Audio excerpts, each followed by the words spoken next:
This Todd-versation is brought to you in part by Calavo Growers, the family of fresh.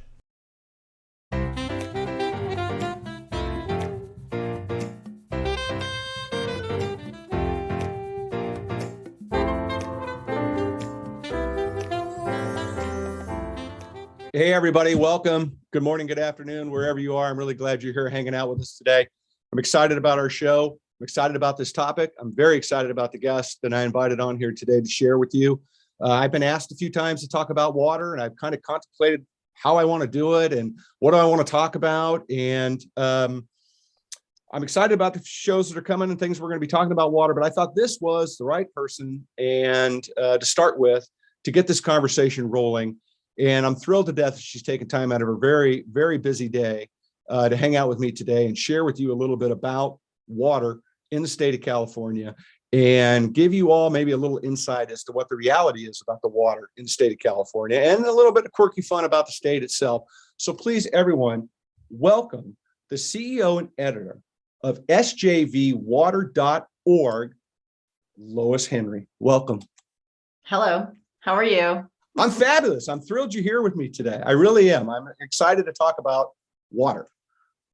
Okay. Well, it's a select and a very strange group of people when water reporters get together. It's an addiction, and Yeah. I have to stop myself when I'm at gatherings. Not that I go to gatherings anymore these days. I don't know, but people ask what I do. I'm a water reporter. Oh, what's that like? And if I get onto a topic, forget it. I can't. Well, we're going to get on to some topics today. Before we get going, though, if you wouldn't mind, could you just tell everybody a little bit, your kind of journey and bio and your background and touch and who you are, and then I'm going to get into heading down this path, but I think we're going to head down the river. That's what I'm going to go with today. Yes, very good. All right. Well, I was raised in Fresno on a ranch. Go dogs. Go dogs. Yep. And I went to Fresno State. So I'm a bulldog, and graduated with a degree in journalism in 1989. Is that right? Yeah. So long ago. Anyway, and I worked my way through college, didn't get a student loan. So sucks for you. So nothing to be forgiven by the government for me, plus those strange telemarketers who constantly call about my student loans or barking up the wrong tree. But anyway, I did work my way through college doing cops and obits on the overnight shift at the Fresno Bee. So got to learn, and I love doing obits, by the way. It's one of the ways that you can really learn to understand the history of your community there. I like to think of them as little history clips. That's interesting. That's an interesting perspective, but yeah, you're right. Yeah. And here's another little tidbit. If you ever find yourself having to do an obit on a stranger, people will talk to you. It's not because the death of their loved one, is kind of sensitive within the family. Yeah. And they might want to really talk, but they don't feel comfortable sometimes. And so that sort of, sometimes I've had a bit, like, okay, it's been an hour. I've got to go. I've got to write this. Thank you very much. Anyway, so I love doing obits because you got to meet a lot of people and they were very happy to talk, about their life. Yeah, that's kind of cool. That's cool. So I did that when I was in college, and then I got a job at the Bakersfield Californian a little while after college. I did a couple things after college. I guess, what is it they call this year? The gap years. The gap year. Yeah, I went to New Zealand and hung out. But anyway, it's a whole different story. And so I got the job at the Bakersfield Californian, and I was covering. It used to be, they don't have them anymore because the IRS frowns on this, but they used to do correspondence where you got paid by the story and you covered a geographic area. And my geographic area was Eastern Kern County, so I covered Edwards Air Force Base, China Lake Naval Weapons Center, and the Mojave Flight. It's now the Space Center. Flight port, whatever they call it. It used to be the Flight Test Center, but now it's space thing. Anyway, so I got to ride with the Blue Angels and do a couple other fun things out there. And then anyway, so they hired me full time at the Bakersfield Californian, and I've worked there my entire career. I was a reporter that covered, everything: state, county, city, government. I covered the oil industry, and then I became an editor for 10 years. I ended up pretty high up managing, like 90 people when they used to have 90 people in the newsroom. Wanted to stab myself in the eye with an ice pick because managing people is the worst job ever on the planet. I realized, oh my God, I am a model employee. I don't go to people and say, I hate this person who sits next to me because they eat stinky sandwiches. Can you do something about it? I mean, Yeah. what? Anyway, so I convinced my bosses to let me write a column twice a week. And it became sort of an investigative column. So I did that for 10 years and it became very, very famous, very, very popular or unpopular, depending on, Your side of, whatever. Yeah, who I was skewering. And then I quit in 2017 and I started sjvwater.org because I wanted to write a lot more about water. I recognized that it was just a huge, huge issue in our community, and it was the underpinning of all of our economic drivers in this valley. And my bosses, they took a different view of water. They thought it was boring, that people didn't care about it unless their taps went dry. And I thought, well, that's true, but people don't really care about banking, and banking's complicated. And unless they can't write a check, then they quote don't care, but they want to know this stuff anyway. So started SJV Water. It's a nonprofit. So I do basically survive on voluntary subscriptions and some grant funding. And people always ask me how it's going, and it is very popular. I don't have a lot of money. I haven't figured out the grant thing. I'm an editor and I'm a writer and I'm a reporter, but I am not a grant writer. Not a grant writer. So that's been a little bit difficult, but it's incredibly popular. From what I understand, the governor's office is reading it quite, regularly, because I'm focusing on the San Joaquin Valley, not the Delta and not the Colorado River, which are very important and they have an impact on us here in the San Joaquin Valley. But the decisions made every day at the meeting level, on the groundwater agency, the water district agencies, the cities, the local decisions have an impact too, and people don't cover it. People don't know what's going on. So that was my goal. I love it. Yeah. And sorry, long and rambling. No, not at all. It's absolutely fantastic. And I think you literally summed up exactly why I reached out to you and thought, this is where I want to start a conversation on my platform about water. That's why I said you were the perfect person to get this ball rolling, because of the perspective that you're going to be able to bring to the topic. And I think it's going to be important that people understand it.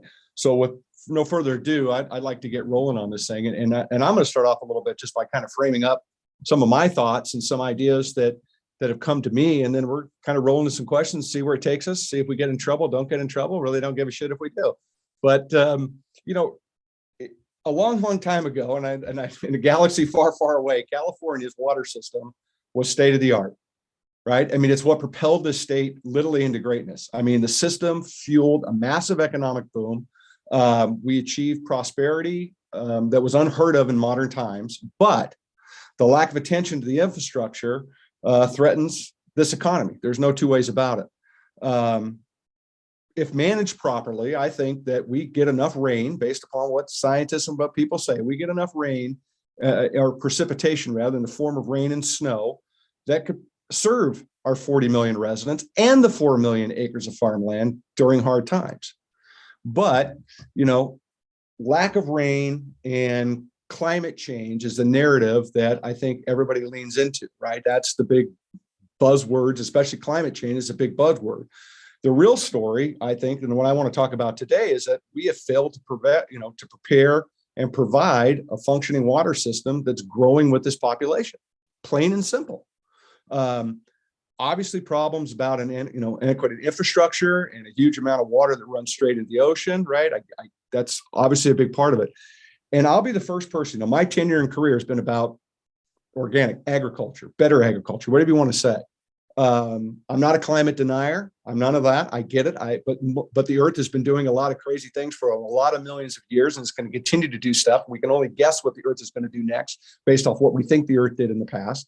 So I think there is a part of that climate is a part of it, but I also think that there is common sense part of this that we need to start to apply to these solutions. And I also think our solutions need to work in harmony with Mother Nature. So I want to get that on the table, so nobody starts writing me a bunch of bullshit that I'm this or that, because it's not the case. And I'm happy to defend my position at any time. But our global population growth is not going to stop as much as we don't talk enough about the fact that it's not. No different than how we're going to feed 9.8 billion people by 2050, right? So I think that, I think that sometimes we forget the overarching theme of this scenario. So with that being said, my first question after my diatribe of rambling there to you is just tell me, how bad is the water situation in California? Thanks for joining the Todd-versation. And now, a word from our sponsor.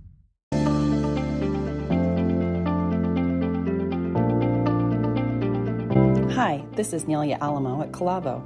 Thanks for listening to Todd-versations. At Calavo, we are the family of fresh. For almost 100 years, our passion has been bringing delicious and nutritious food to your table. From tasty, wholesome produce to our freshly prepared foods, Calavo is a global leader in the finest quality produce and a pioneer of healthy, fresh-cut fruits, vegetables, and prepared foods. Whether it's our farm-fresh avocados, tomatoes, Hawaiian papayas, or chef-inspired solutions including fresh-cut fruits, veggies, guacamole, and much more, Calavo takes pride in delivering our fabulously fresh products every day. It's our promise from our foodie family to yours. Check us out at calavo.com and learn why we are excited about your fresh possibilities ahead.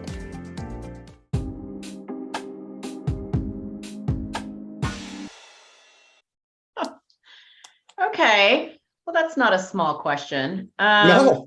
Let me just preface this by answer, which will probably be long and rambling, by saying Go. my years of covering water have led me to understand there is no such thing as water in California in a large picture. There's water in region. You have to understand water regionally, Right. to really understand, because the solutions for water regionally in Kern County are going to be, and in fact, in parts of Kern County are going to be different than in, Stanislaus County. Sure.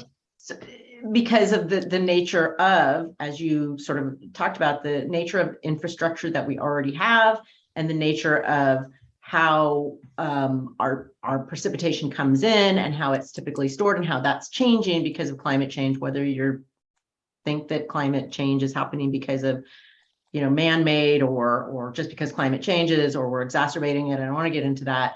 Climate does change, and we are seeing a change in climate, and we have not adjusted. We haven't, you're correct. We have not kept up our infrastructure, but we've also not adapted our infrastructure. We're so busy arguing over things like fish versus farms, which is kind of a misnomer, I think, but we're so busy arguing over that we're not getting to the business that we need to get to, and that is to adjust how we do things. Right now, our infrastructure is set up so that the Sierras are our freezer, which stores our water for months on end, and then we expect it to dribble down into our reservoirs, and then those reservoirs hold on to it for irrigation and for drinking water. But the vast majority of quote developed water is used by agriculture. About 80% is the number.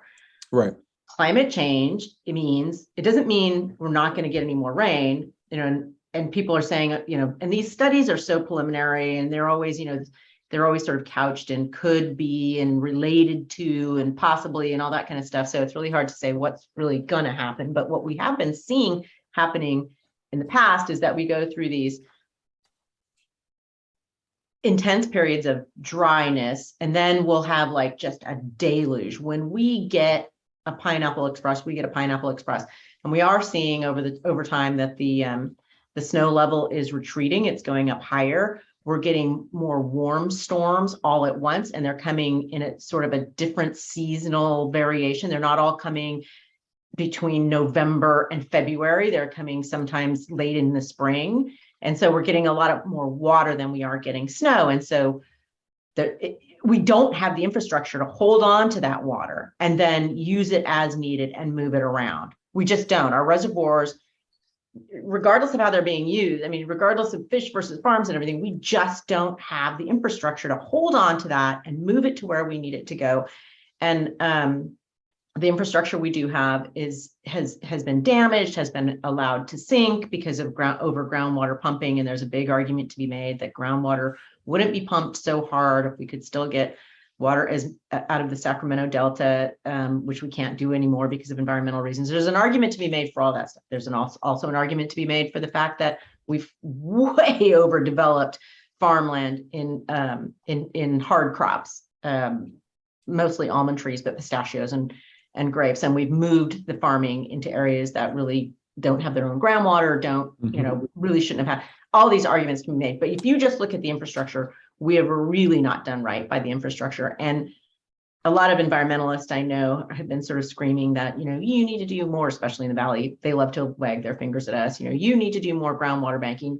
Yes, absolutely. And Kern County is the king of groundwater banking, by the way. No county has more groundwater banking than we do. You cannot do groundwater banking unless you have the infrastructure to, again, move those massive storms that are coming later in the year. They aren't coming as snow, or the snow comes down just in a massive glut. If you can't use groundwater banking, it's just silly to even talk about unless you have the infrastructure to bring it down in dribbles in a controlled way. Anyway, so yeah, I don't know if I answered any of your questions. No, you 100% did, and you did, and I'm going to throws me at my next question, because and you talked about being a regional deal.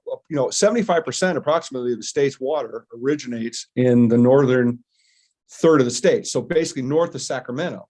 But nearly 80% of that water that we use goes to the southern 2/3 of the state. So moving water, so we're trying to move water over great distances, and it's definitely created intense regional rivalries. I mean, you can start from Colorado to Eureka to San Diego to you go anywhere, right? It is. It's like, in some ways, it's a modern day shootout at the OK Corral when it comes to that. I mean, it really is. There's a lot of, it's in some ways it's like WWE wrestling, man. There's a lot of guys jumping from the top of the ropes and swinging chairs and all kinds of stuff. Can you expand a little bit about that and some of that regional kind of discourse, perhaps? Well, I think it was Wesley Powell who said that we shouldn't, way back in the day, said we should not create states on these political geographic boundaries. We should have created them based on watershed boundaries. Then we wouldn't have this problem, because if you look at California, it really should be maybe 3 states where you have like the Klamath in the north up there. And then you have, other areas. Sorry, my phone is just blowing up for some reason all of a sudden. Well, they know you're talking to me. I'm trying to figure out how to make these dings go away.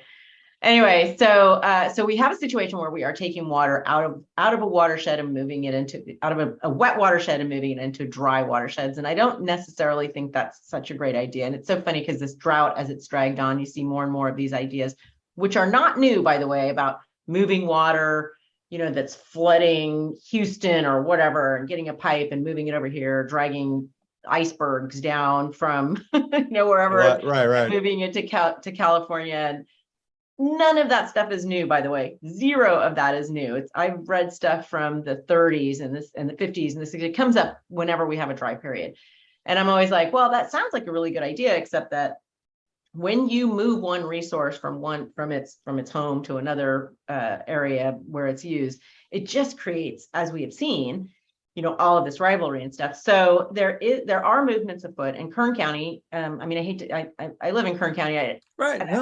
I'm not trying to tout their horn because they're so great, because I could talk about a lot of stuff that Kern County's done that's not so great, but the groundwater banking and trying to maximize its local regional supplies, or to store and hoard essentially supplies that we get from elsewhere, so that we can then sort of use those supplies. That seems like the way that we're all going to have to go. And there was I don't know if you know the acronym IRWIMS. IRWIMS. No, tell me, what is IRWIMS? Now I'm not going to be able to remember. It's this thing that was created by the state where they give out grants. It's regional water management. Okay. I'm not going to remember this. It's all right. It's IRWIMS. Anyway, so you can get state grants for regional projects, and each area, has its own IRWIMS schedule, or IRWIMPs. Anyway, and I think that that's been a really smart way to go. And it's kind of under the radar. It's not very well funded. It's kind of hard to get these things, but that grant funding has allowed, and Kern County has gone after it hammer and tong, and they've been able to, that's how they've been able to afford to build all of this new groundwater banking. And I mean, like in 2017, which was our largest water year ever, this water just came down like crazy. And the Kern River ran at, like 5,000% or something. I mean, it was just huge. Yeah, it's huge. Right? It was huge. Not one drop of Kern River water left this county. It was all shuttled out into these groundwater banks that have been built a lot, largely through this IRWIMS project and all these various other grants that people have been able to get. Not only that, Kern County took Kings River water and Tule River water and just stored it, just like mad squirrels putting the acorns away. So Yeah. Anyway, so I think we have to do more and more and more of that. We have to look at, okay, well, what are the regional supplies that we can use? And what is that local sub-basin, water basin doing? What's the demand in that area? Should that be the demand? I mean, you look at Tulare and Kings counties and the explosion of dairies and pasture and silage Right. that was created, the need for that. Those are hugely water intensive. Now, should that be there? Is that the right area for that? And if you start making people really live within their more regional supplies, you start having those decisions to be made. So I'm thinking that the Sustainable Groundwater Management Act is going to kind of push people in that direction, but we'll see. It's also creating, I think the Sustainable Groundwater Management Act is going to also create, it's going to do the exact opposite of what I think a lot of the folks that push that law, they want to support smaller farmers, and I think that's going to be the exact opposite of what's going to happen. And what we're seeing happening is the larger farmers, the corporate agribusiness, which the environmentalists love to say is a horrible thing, but ag is a business, Right. But I think I think SGMA is going to push. If you're very, very wealthy and you have a lot of land, you're going to be able to withstand SGMA a lot easier than if you're a small farmer and you're relying on, a patchwork. Anyway, sorry, I'm just rambling. No, you're not rambling at all. You answered the question beautifully, and it's taken us down. It's great because you're taking us down a great trail of conversation. And I did my research on this because I got into this trying to figure out where's my head lie on this, and what do I want to talk about, and what message do I want to get out there. And I started snooping around a little bit. You start talking about laws and things that are coming on the books. And this was just a trip. But I started looking around at watereducation.org, I think it was. And they've got a timeline of California's water history. It's great. You can kind of understand what's going on. It's a quick snapshot, quick little snippets of stuff. But I found what I think was the first recorded lawsuit in California's history about water, dating back to 1884. And I have to bring this up. I'm bringing a couple of things up too before I frame up this next question. But in 1884, the Federal Circuit Court decision in Woodruff versus North Bloomfield, love this, requires the termination of hydraulic mining debris being discharged into California rivers. 1884, we started the conversation about putting shit into the rivers, and we're still having a conversation about waste and things that we're doing in 2022.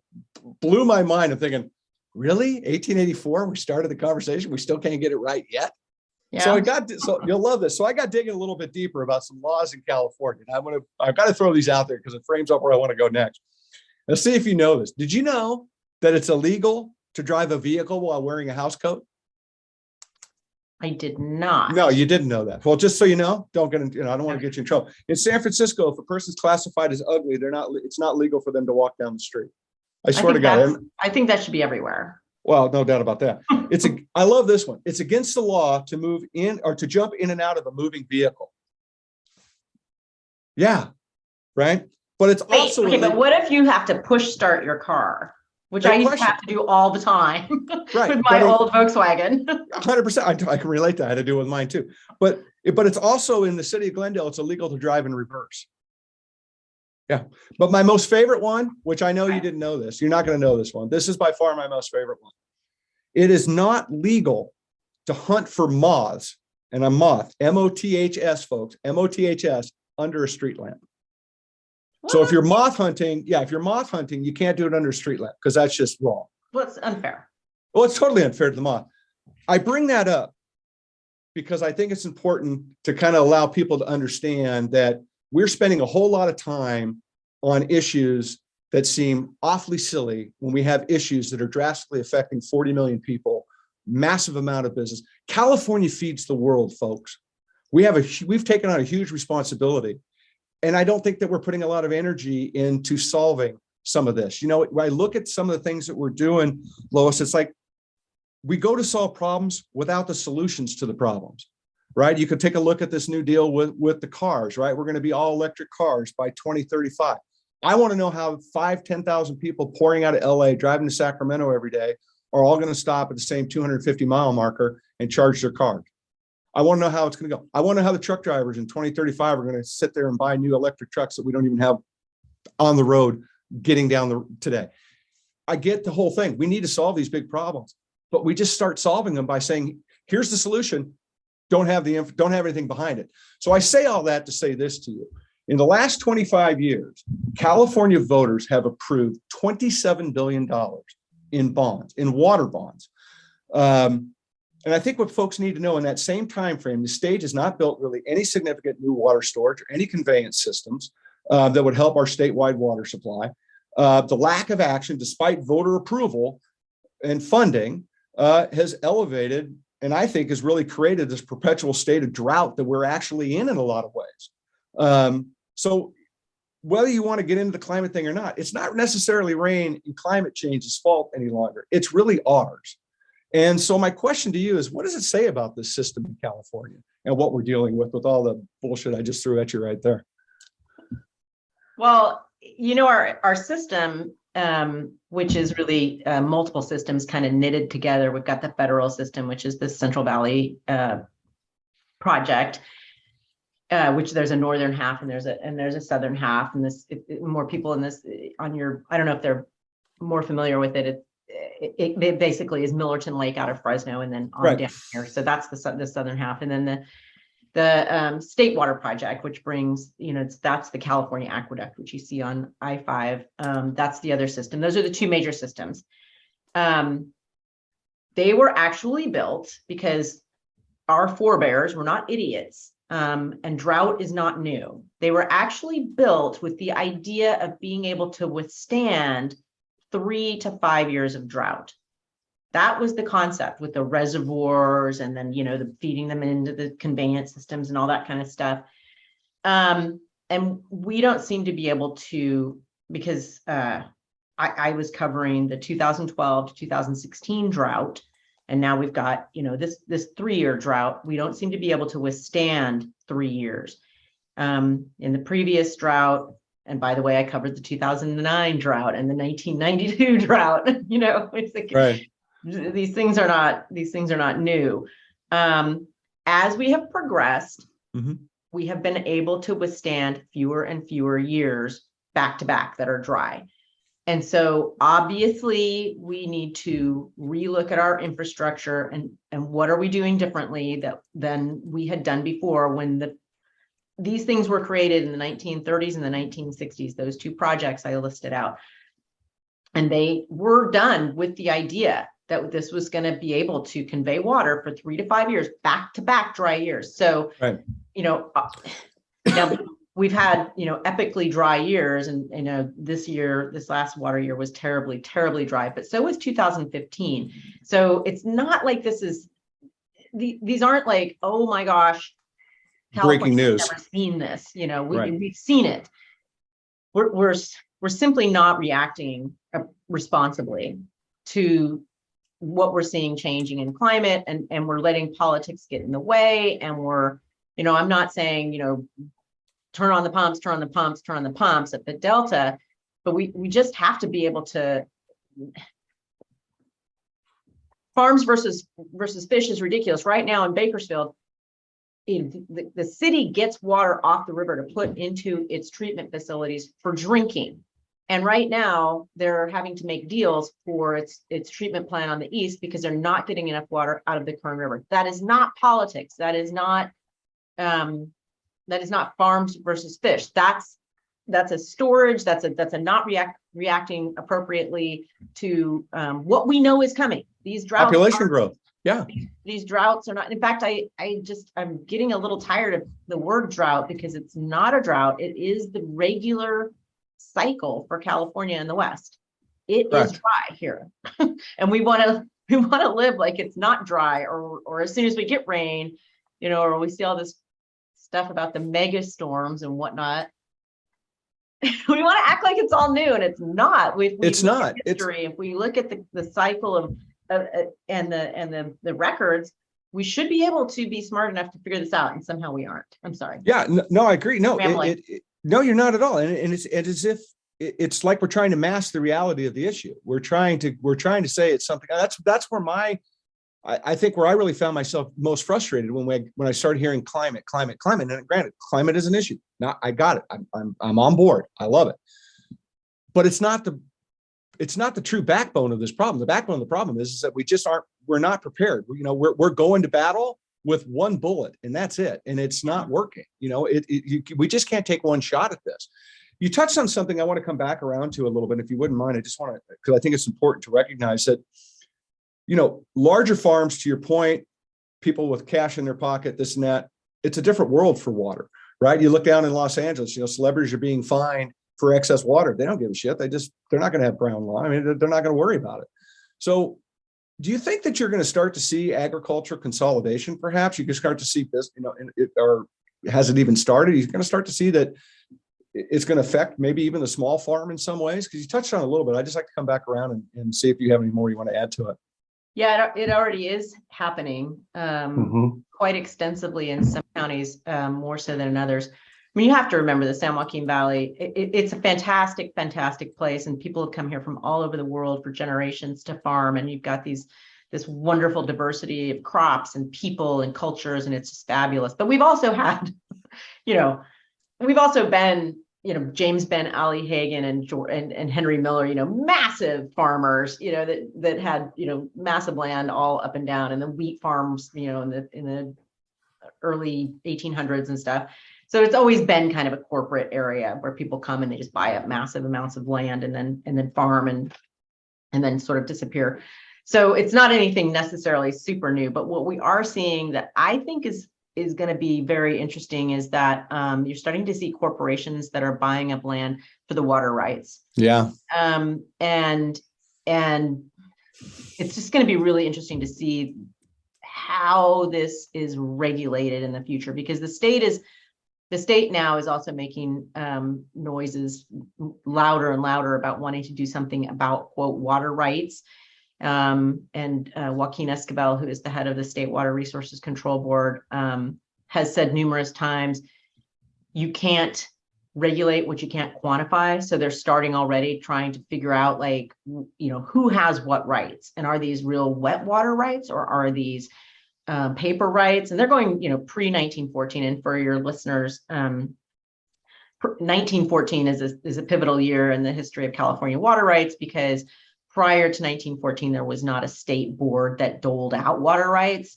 So right. If your great-great-grandpa in 1886 put a mark on a tree and said, I claim however much water in this river, every year, then, you got that water, and the state has nothing to say about it. The state just sort of has to go, oh, okay, well, I guess Todd has that water because his great-great-grandpa put a mark on a tree. And after 1914, the state is in charge of doling out water rights. So that's why pre-1914 is big. But the water board is looking at pre-1914 rights, and they want to quantify all of that stuff, because as Joaquin Esquivel says, you can't regulate something you can't quantify. So where are we going with this? We're going with regulation. Right. And there's also a very strong movement afoot to have a lot more, quote, equity and justice in these water rights. Obviously, the original owners of all this water, the Native American tribes, were screwed out of their water rights. They don't really have a lot unless they've gone to court. And there's more and more of them that are trying to go to court to get water rights. Anyway, so all of which is, I'm wondering how the state is going to respond to these corporations that are already, some of them are big farming corporations, the J.G. Boswell Company, the Wonderful Company, the Sandridge Partners companies. Those are kind of the three biggies here in the San Joaquin Valley. They're already moving water and storing water and doing stuff with water, and maybe positioning themselves to sell it to cities that could afford to spend $2,000 an acre foot, which farming can't. That Right. seems to be the way that's going. But there are also other corporations you've never heard of, RRG, which is Renewable Resources Group, that has like about 15 different LLCs, and those different LLCs are buying into groundwater banking. They're creating their own groundwater banking and really testing the boundaries of how water rights are administered in these regional areas. Because the other thing I've read about is that some of the corporations will go in and buy farmland, not recognizing that all the water in that area is owned by the water district. They don't have the ability to move it and sell it. It's all very, very patchwork. It's very regional. Anyway, sorry. So Yeah. so that's what I see happening with some of the regulation, is that it is pushing people into having to sell to corporations, and there are corporations out there just willing to pay you a ton of money to try and get your land for the water rights. So you're starting to see this corporatization, but is it corporatization of farming? I don't know. Maybe it's more corporatization for the resource that they can move and sell. Well, look, there's no doubt that there's farmers that make more money selling their water off than there are planting a crop. That's where we are today, and that's dangerous, right? When you have, you've got all these billions of people, plus the aliens are going to join us by 2050. I'm quite sure of that. We're going to have a lot of people to feed, and we're not, again, because I believe this infrastructure is screwed up, and the way that this thing is, it's like a bidding war. It's just, it's the odds just keep going up. When you make farming so expensive and difficult to do, and you leave somebody with only a few things that they can sell, if they have water, they could sell that, or, and it depends. They may not own it. It may be the district that owns it, and there's also all these rules about groundwater. Most counties have rules against being able to move native groundwater out of the county. So, it's very complicated in California to do a quote water market. There's nothing that you could do on a large scale, I don't think. But as the state starts, like I said, it's just all these different pieces are kind of moving at the same time. As the state starts trying to do something about water rights, I'm like, that could have unintended consequences. It could create more of a market that a corporation would be able to buy into and manipulate, as opposed to right now you have all these patchwork rules. So it's you get kind of hung up if you're not able to move the water. So it's just been really interesting to watch. Yeah, there's no two ways. I mean, that's the reason why I wanted to have this conversation along these lines, because I think people don't understand or not aware of the real truth behind California water and the real issues that are hand. Again, I got climate, we got lack of rain, totally on fine. But there's so much more to that. I think that's the buzzword that kind of makes everything else kind of move along, but it's not really in some ways the truth of the matter. And I want to talk a little bit about Proposition 1 really quick, back in 2014, which was provided $2.7 billion, right, for water storage, build facilities to help our state infrastructure. And 8 years later, right, today, not much, much of that money remains unspent at this point. If the project would ever get going, it would add to the state 1 million acre feet of water. And for those that don't know, that's 326,000 gallons is what 1 acre foot of water is approximately. Okay. So that could get us through a whole lot, especially some challenging years. There's no doubt about that. But we haven't even gone to Home Depot yet to buy a shovel in a lot of ways with this one. So, I think back about that far, right? 2014, we've gone through multiple administrations, and in a lot of ways, we've not had great leadership when it comes to water. I said it, not you. So I don't really care who calls and wants to bitch me for saying that, but we haven't. So there's a disconnect, I think, sometimes between the people that are making the laws and they want to come up with a feel good or a sound bite versus the people that are trying to work and make something happen to feed people or to keep their families in business. How much, I'm going to give you a two-part question. How much of all this BS around water and these state issues are there? And do you kind of agree with what I framed up? Thanks for joining the Todd-versation. And now, a word from our sponsor.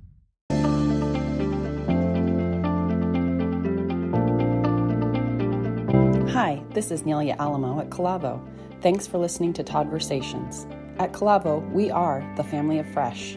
For almost 100 years, our passion has been bringing delicious and nutritious food to your table. From tasty, wholesome produce to our freshly prepared foods, Calavo is a global leader in the finest quality produce and a pioneer of healthy, fresh-cut fruits, vegetables, and prepared foods. Whether it's our farm-fresh avocados, tomatoes, Hawaiian papayas, or chef-inspired solutions including fresh-cut fruits, veggies, guacamole, and much more, Calavo takes pride in delivering our fabulously fresh products every day. It's our promise from our foodie family to yours. Check us out at calavo.com and learn why we are excited about your fresh possibilities ahead.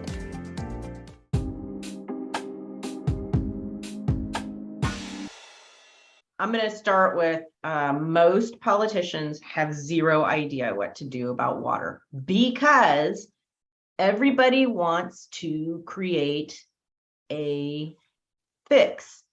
But as I started this conversation, there is no such thing, in my mind, looking at this, there is no such thing as California water. Right. It's how is water handled? I mean, it comes down to each individual district. Right.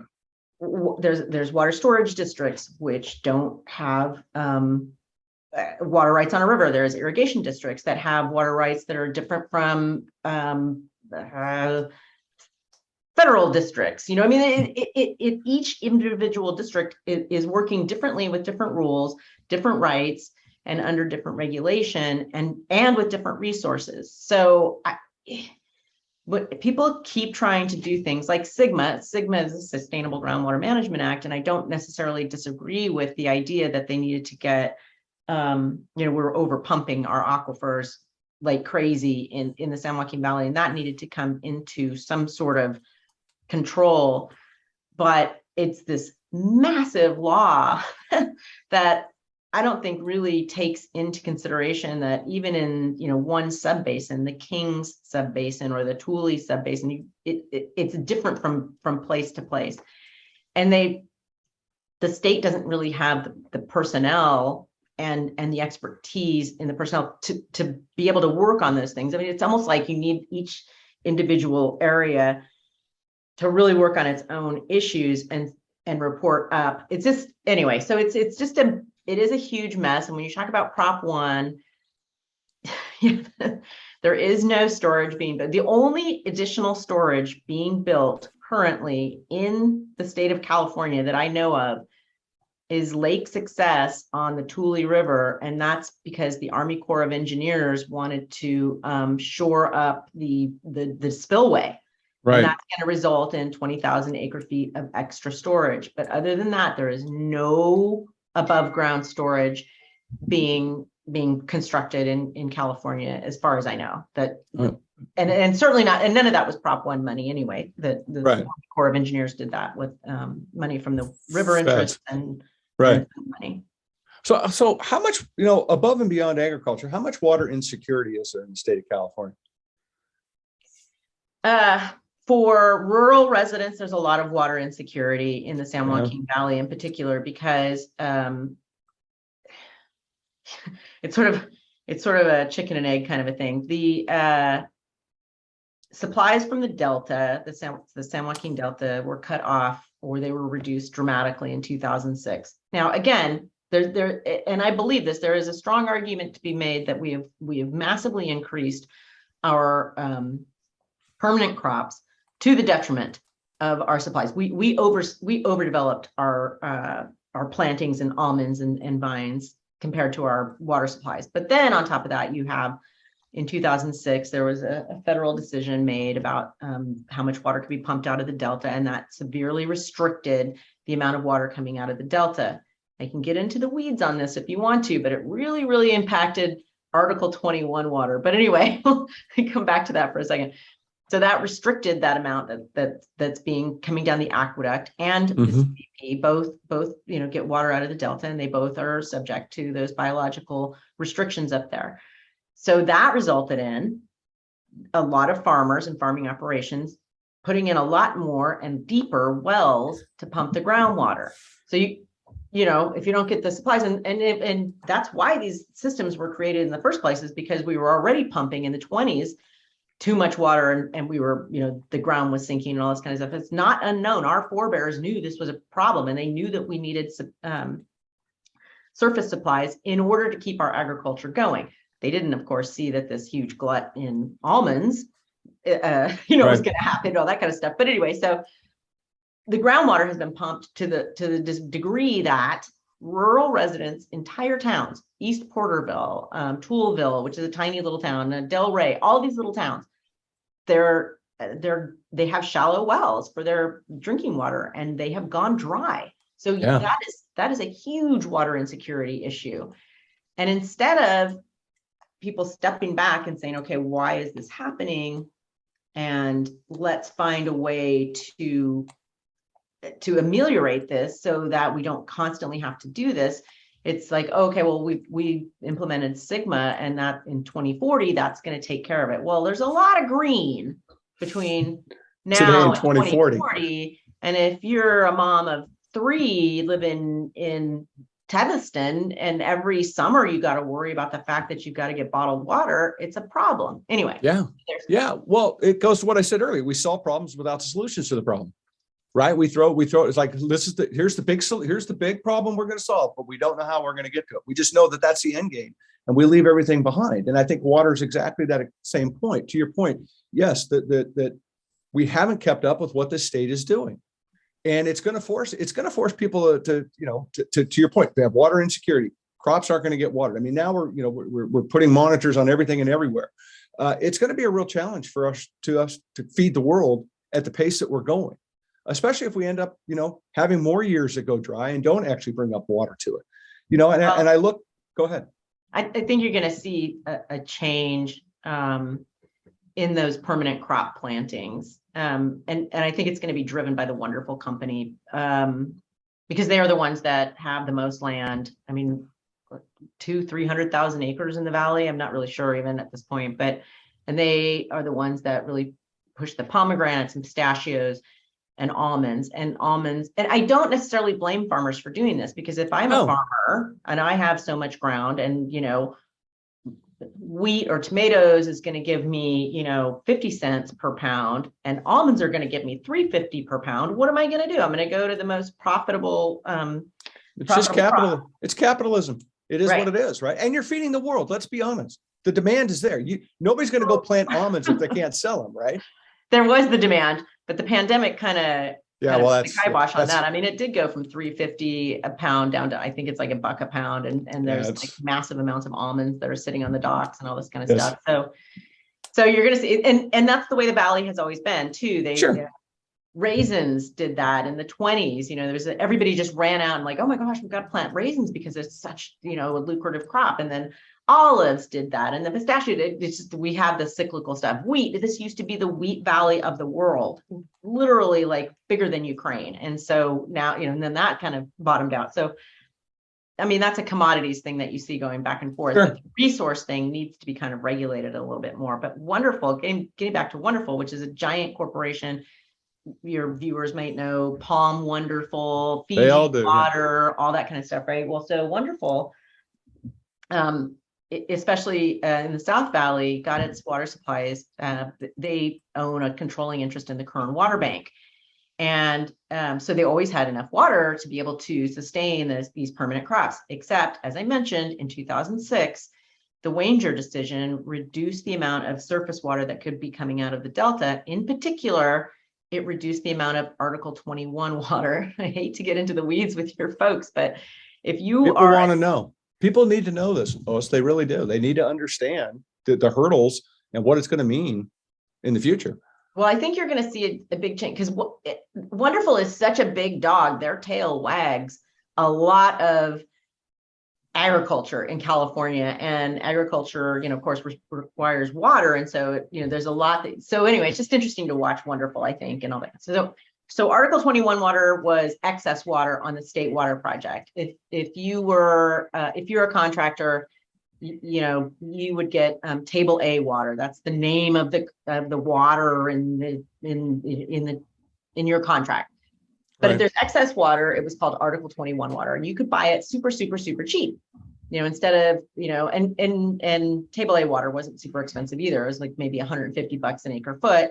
But if you had a big year, Article 21 water was maybe $30, maybe $20 an acre foot. So Wonderful owns the Kern Water Bank, which can store 1 million acre feet of water in the ground. And so they would buy up that Article 21 water when it was available. Well, Article 21 water is no longer available. So now what you're seeing is you're seeing Wonderful having to go out onto and make deals. I was just watching the Kern County Water Agency meeting yesterday, and there were all these transfers that they were having to approve to several water districts that basically Wonderful was, the main grower in those water districts. And it was, 7,000 acre feet here, 750 acre feet there, blah, blah, blah. So I started asking like, well, how much, are you guys buying that water for? Because these water districts are all public. Like $750 an acre foot. So, who has money to buy $750 an acre foot water? And that's Wonderful. So anyway, so I think you're going to see a big change in what the crop plantings are going to be in California and in the San Joaquin Valley. And then that's going to make a big change in what kind of water is going to be needed when. Yeah. Well, look, at the end of the day, we still got, there's 40 million people here that want water, right? We're not going to survive without it. And as you said earlier, I don't know what drought year this truly is. Year 23, 24, I think it all kind of runs together at this point. But here's a big pie in the sky question as we kind of wind down our time to get a little bit. Could we run out of water in this state? No. I mean, could we really start to see people not turning on the taps and seeing water, do you think? Oh, well, we've already seen that. Like I said, some places. Yeah, but in a much bigger scale. No, that's not going to happen on a huge scale. I mean, well, okay. I guess if we didn't get any water between now and 3 years from now, literally no water, like it did not rain. Yeah. Right. We're going to have problems, but yeah, that's not realistic. No, but and the reason I asked that question is, as we've talked about all this stuff, people need to be thinking that, yes, it's not realistic, but it's not an unfair question to ask at the pace that we're going, at the pace that, population growth and all the industries are going at as well. Well, I don't disagree. It's not an unfair question to ask. Again, this is my point. Regionally. Correct. Yeah. Good point. Thank you. And let me just go back a second to what I was talking about with Wonderful buying all that water and someone's selling that water. So obviously somebody has water to sell. They don't need it, so they're selling it, and they're selling it at a massive profit. So that's what you need to look into. I mean, you got to pull up the linoleum and see what's going on underneath there, and to really understand what our water situation is. Yeah, 100% agree. I will continue to say it's a regional thing. You're right. Yeah, I agree. So final question I'm going to throw at you today at our time. If you had your magic wand, how do we solve all these issues? Give me the magic wand synopsis. I would like to see us solve it locally, region by region. And Sigma is attempting to do that, but it is so dominated by agricultural water districts and seems so complicated that you're not getting the little towns and the big towns and the commercial organizations to be party to it, to understand that what happens with our groundwater in the San Joaquin Valley is extremely important. And it also, it has to do with surface water too. There's in fact, legally in California, the two are handled separately, but it's kind of silly because what comes out of the sky, comes down the rivers, also affects what's underground as well. It's all part of the same system. So I would like to see us solve stuff regionally and figure out how much we can sustain just on our regional supplies, and then figure out, okay, well, how much do we really need to bring from another watershed to continue our lifestyle and continue, to grow a little bit, et cetera, et cetera. So I just think that rules coming from on high haven't worked out very well. They have not. And let's be really honest, they have not. And the key word in what you just said was solve, right? Solve the problem, right? Don't don't say, this is what we got to do. Here's what it is. You all got to do this, because that doesn't win the day. It just creates more problems. It's more bureaucracy. It's just more BS that we're having to fight through. Here's the issue. Solve it. Get to the tack. To your point, get down to the weeds and solve it. Regionally, I love the idea, right? I think that everybody's got a different need. The needs in Los Angeles are not the needs in Fresno County, right? They're not, and we can't treat them the same. We need to be working on this, and then, as unify together as the best we can, and respect natural resource, respect Mother Nature, all the things that we need to do. I love it. I knew this was going to be a great conversation. I really did. And I appreciate you being here today.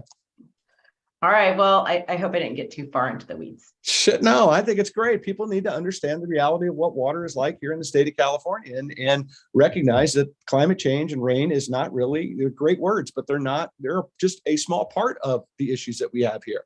And we need to recognize that, and we need to do something about it as a state. And that's, how you vote, how you participate, get involved locally, start to understand the issues of your community, because no homeowner wants to see their landscape. No homeowner wants to see the value of their property go down because they can't keep up with stuff. I mean, look at, LA County's not going to let it happen. Like I said, the celebrities are getting fined. They don't give a rip.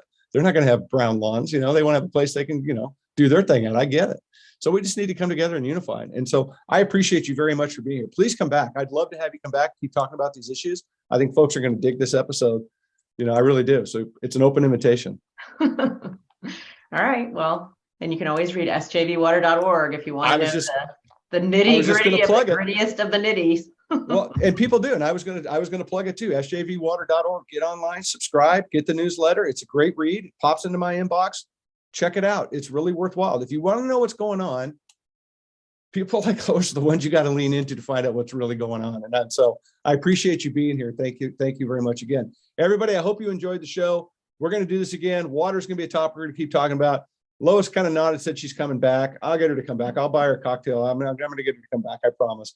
And we're going to talk more about water in the upcoming months ahead and keep this conversation rolling. We appreciate you being here. Remember, check us out on social media, TLC Todd-versations. That's where all the cool kids are. That's where we hang out. And we appreciate you being here. And we'll see you next time. Lois, I appreciate you very much. Thanks for being here. I really mean it. All right. Thanks, Todd. Take care, everybody.